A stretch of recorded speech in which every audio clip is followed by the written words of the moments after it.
এখানে। আজকে আমরা প্রমাণ করে দিলাম খোলা আকাশের নিচে তোমরা যারা আমাদেরকে বলেছো, একটু আদবের সাথে বলি, আপনারা যারা আমাদেরকে বলেছেন কাউকে গাড়ি ভাড়া দিয়ে আনা হয় নাই, নিজের পকেটের টাকা খরচ করে এসেছে।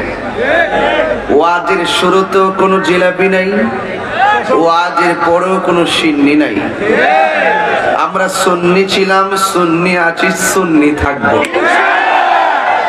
ভাইয়ের আমার, যতটুকু ধৈর্য রাখবেন, আমি একটু ওয়াজটা গুছাবো বেশি সুন্দর করে, আর হয়েছে করলে আমি আমার মতো করে চলে যাব। কিন্তু আমি এই মাত্র প্রোগ্রাম করে এসেছি কচুয়া, সেখান থেকে মাত্র 38 মিনিট সময় বিরতি, আবার আরেকটা মাহফিল।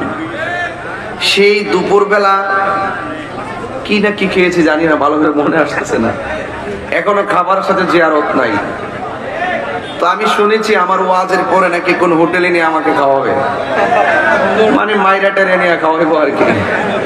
তো সময় মতো খেতে পারলাম না, খাবার জন্য ওরা রেডি ছিল এশারের পরেই, কিন্তু আমার সময়ের কারণে খেতে পারি নাই, সেটা আমার নসিব।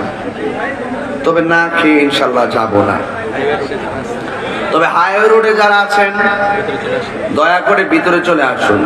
একটু পরে আমি যখন মাইকের মধ্যে গর্জন দিব, মাইকের গর্জন আর গাড়ির যে আওয়াজ, হরন একরকম হয়ে যাবে, মাঝখান দিয়ে আপনি বিপদে পড়ে যাবেন। কথা বলেন ঠিক না বেটি? তাহলে দয়া করে যদি প্লেসটাকে দাঁড়াইতে পারেন, কিন্তু আমি চাই না যে আপনারা ওখানে দাঁড়াবেন, ভিতরে চলে আসুন জায়গা। যাই হোক, যারা দাঁড়িয়ে আছেন আপনারা কি খুশি না বেজার? আচ্ছা, আমার মনে হচ্ছে যারা দাঁড়িয়ে আছেন তারা খুব শক্তিশালী, তাই না? কারণ এদেরকে ফিলিস্তিন পাঠানো দরকার। যারা দাঁড়িয়ে আছো তোমরা কি রাজি আছো? Amazing figure and fighter, everybody look at me. তোমরা কি রাজি আছো? কারা কারা দাঁড়িয়ে যারা আছো তারা শুধু হাত তোলো, বসে যারা আছেন তারা হাত তুলবেন না। আপনারা হাত তোলেন দেখি। আমার কাছে এই জওয়ানগুলোর খুব ভালো লাগতেছে। যৌবন যার যুদ্ধে যাওয়ার সময় তার, তোমরা কি ফিলিস্তিন যেতে পারবে? নবীর জন্য জীবন, ওরা কি পারবে না? ওরা যে দাঁড়াইছে যে হাত তুলে নেই, ওরা কি হাত তুলবে না? সবাই সবাই কি নবীর জন্য জীবন দিতে পারবেন? হাত তুলে বলেন পারবেন। নবীর মহব্বতে 30 সেকেন্ডে মাটিতে বসুন।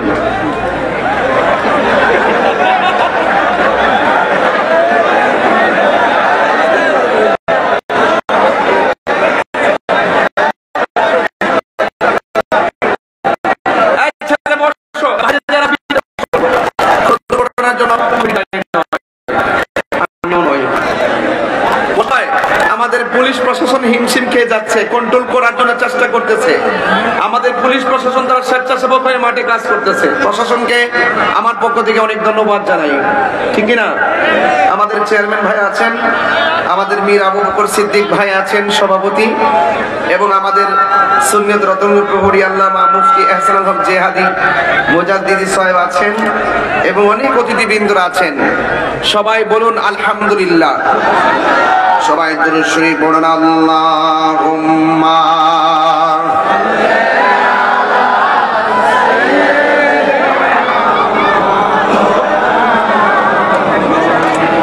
ওয়া আলা আলি সাইয়্যিদিনা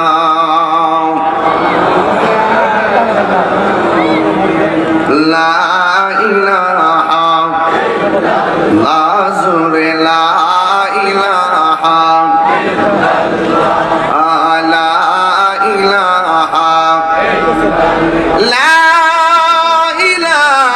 ইল্লাল্লাহু মুহাম্মাদুর রাসূলুল্লাহ সাল্লাল্লাহু আলাইহি ওয়াসাল্লাম। সকলে পড়ে আলহামদুলিল্লাহ। আজকের প্রোগ্রামের প্রধান অতিথি ৬ নং উত্তরদা ইউনিয়ন পরিষদের চেয়ারম্যান জনাব ইমাম হোসেন ভাই, এবং বক্তব্য রেখেছেন ওলামায়ে কেরাম, আরো অনেক ওলামায়ে কেরাম ছিলেন। আল্লামা মনিরুল ইসলাম জালালী সাহেব ছিলেন, রবিউল ইসলাম হেলালী সাহেব ছিলেন, পীরজাদা মাওলানা হাবিবুল্লাহ রতন সাহেব ছিলেন, মাওলানা সৈয়দ আহমদ সুমন সাহেব ছিলেন। দীর্ঘক্ষণ আমার আল্লামা মুফতি এহসানুল হক মুজাদ্দিদি হুজুর তিনি ওয়াজ করেছেন। আমি সবার নাম, এখানে অনেক গণ্যমান্য অতিথিবৃন্দ আছেন, আমি সবার নাম উল্লেখ না করলেও আমি সবার প্রতি শ্রদ্ধা নিবেদন করছি। সবাই জবানটা খুলে এখন আলহামদুলিল্লাহ। শুনেন, এই জায়গাটা ঠিক রাখতে হবে। এই অন্তরটা যদি ঠিক থাকে তাহলে আপনার কবরে যাওয়ার পরে লাশ পচবে না। কথা বলেন ঠিক কিনা? আর অন্তর যদি ঠিক না থাকে কবরে যাওয়ার পরে বাঁশ পচার আগে আপনার লাশ পচে যাবে। কথা বলেন ঠিক কিনা? বান্দা কবরে যাওয়ার পরে কবরে যাওয়ার পরে কিছু কিছু বান্দাদের কবরে জাহান্নামের উত্তাপ ডুববে, কবরের মাটি সংকুচিত হয়ে যাবে। আবার কিছু কিছু মানুষ কবরে যাওয়ার পরে তার গায়ের নিচে জান্নাতের গালিচা বিছিয়ে দেওয়া হবে। আবার কিছু কিছু মানুষ শুধুমাত্র ঘুমাবে না, তারা মাঝে মাঝে উঠবে, আল্লাহর পক্ষ থেকে জান্নাতি খাবার খাবে। জোরে কন্যা সুবহানাল্লাহ। তো একজন জাহান্নামের উত্তাপ পাচ্ছে, আরেকজন আরামে ঘুমাচ্ছে। কিয়ামত পর্যন্ত ঘুমাবে। ইসরাঈল আলাইহিস সালাম সিংহে ফু দেওয়ার পরে তিনি বলল, আরে এই মাত্র ঘুমালাম, কে আমাদেরকে জাগ্রত করলো? কে আমাদেরকে জাগ্রত করলো?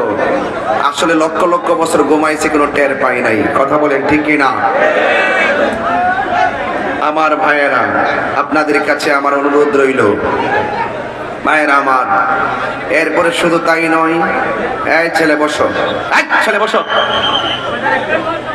এখানে এখানে এদিকে, আমার দিকে তাকাও, আমার দিকে তাকাও, এদিকে তাকাও। কিছু ছেলেরা আসে মাঝে মাঝে কিছু উল্টা পাল্টা বলে পরিবেশকে বিঘ্নিত করানোর জন্য। এগুলো তো আপনারা কান দিবেন কেন? চুপচাপ থাকেন, প্রশাসন আছেন, ওনারা দেখবেন। আর যদি বেঁচে বার্গেনিং এর গাড়ি বেরো লইয়া যান, বাকিটা আমি বুঝুন।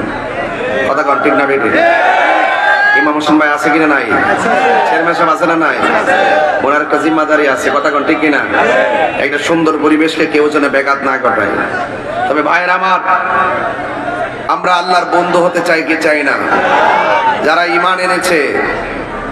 ঈমান এনেছে তাদের অভিভাবক হলো একজন। জবান খুলে বলুন তিনি কে?